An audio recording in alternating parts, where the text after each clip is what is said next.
Bonjour à tous, dans cette vidéo je vais vous montrer où trouver des poissons, que ça soit les carnassiers ou les poissons blancs, ils se mettent souvent aux mêmes endroits et on va voir aujourd'hui 5 cas types, donc les 5 meilleurs endroits où trouver des poissons. Alors on va commencer tout de suite avec le cas numéro 1, les obstacles. Alors comme vous voyez j'ai fait des schémas à chaque fois, voilà j'ai essayé de faire ça à peu près bien pour qu'on comprenne ce que c'est. Donc les obstacles, ça va être quoi? Ça va être surtout des algues, comme ça. Vous voyez, j'ai mis en rouge les zones où il y a des poissons. Donc ça va être soit des algues, donc ça on en voit souvent, des amas d'algues, des herbiers.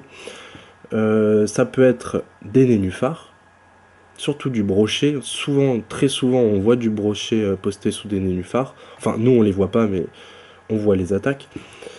Et ensuite, il peut y avoir aussi les arbres morts, ça c'est très bien. Donc là c'est le sens du courant, souvent ils vont se mettre plus là. Vous voyez, je vous montre avec la souris, ils vont se mettre plus ici en fait, cachés du courant.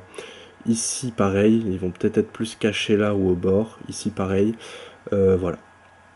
C'est le cas typique, on voit très bien ça à la surface, on repère facilement et il y a souvent du poisson parce qu'en fait il faut savoir que les algues et les nénuphars ça donne de l'oxygène donc les poissons s'y sentent bien et en été il y fait plus frais. Ensuite, le deuxième cas un petit peu plus compliqué, c'est les zones de confluence. Donc quand il y a deux bras de rivière qui se rejoignent, là 1, ici 2, on va avoir une zone en fait de confluence. C'est-à-dire que cette rivière-là va rencontrer celle-là et ça va créer un remous. Ici j'ai mis des flèches bleues, ça crée un remous. Et ça en fait, les poissons, surtout les carnassiers ou les gros poissons blancs, voient ça en fait comme l'endroit où la nourriture va se retrouver. La nourriture de cette rivière et de celle-là vont se croiser et vont venir se déposer dans cette zone rouge. Donc souvent il y a du poisson qui va chasser ici.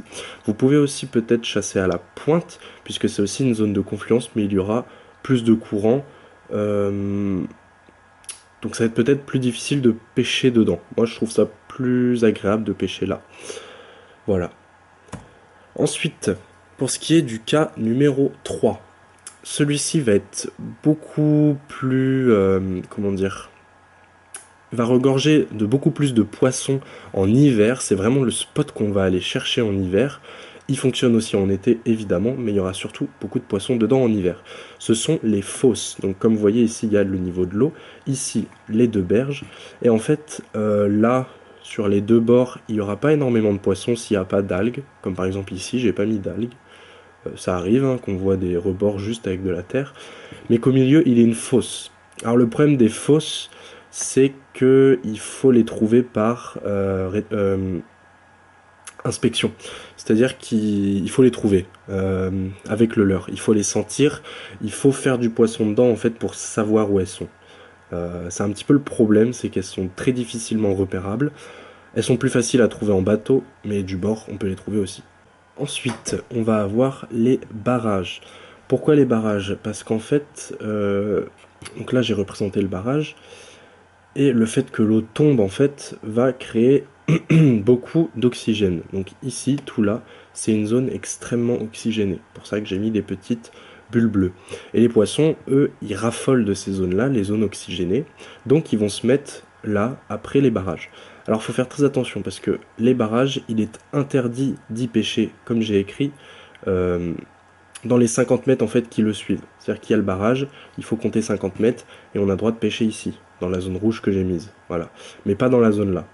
Alors évidemment, dans cette zone-là, il y en a beaucoup, mais c'est interdit, donc on va essayer de récupérer ceux qui sont un petit peu plus loin, là. Il y en a toujours largement assez, hein, mais cette zone-là, c'est considéré comme interdit. Voilà, donc c'est un spot où il peut y avoir de tout, mais surtout on va trouver beaucoup de poissons de surface, hein, comme du chevenne, du gros poisson blanc, etc. Voilà. Le cinquième cas aussi très efficace, ça va être les porcs ou murets. Donc dans l'eau, on va trouver des murets, comme ça, vous savez. Et ceux-là, comme j'ai montré, ils vont en fait casser le courant. Le courant va venir et il va se faire renvoyer dans le sens, ou alors il va contourner. Et toute la zone là, en fait, elle va être très calme. Et les poissons, ils vont se mettre là, à l'affût, au calme, et souvent, si on les travaille assez tranquillement, ils vont venir mordre. Ça marche aussi pour les bâtiments, mais je crois qu'il y a des règles spécifiques aux bâtiments. Il y a certains bâtiments où on ne peut pas pêcher, par exemple les moulins, parce que c'est considéré comme des barrages. Voilà. Ensuite, on va avoir les ports, donc avec des bateaux et des pontons. En fait, ça va créer des abris pour les poissons. On trouve surtout beaucoup de perches dans les ports. Je sais qu'il y a beaucoup de monde qui pêche la perche dans les ports. Et voilà, comme vous voyez, en fait, ça va aussi contrer le courant, l'envoyer autour. C'est des zones très calmes, en fait. Donc, en fait, le cas numéro 5, on pourrait le résumer par zone calme. Voilà, là où le courant, en fait, est moins fort et où les poissons peuvent se réfugier.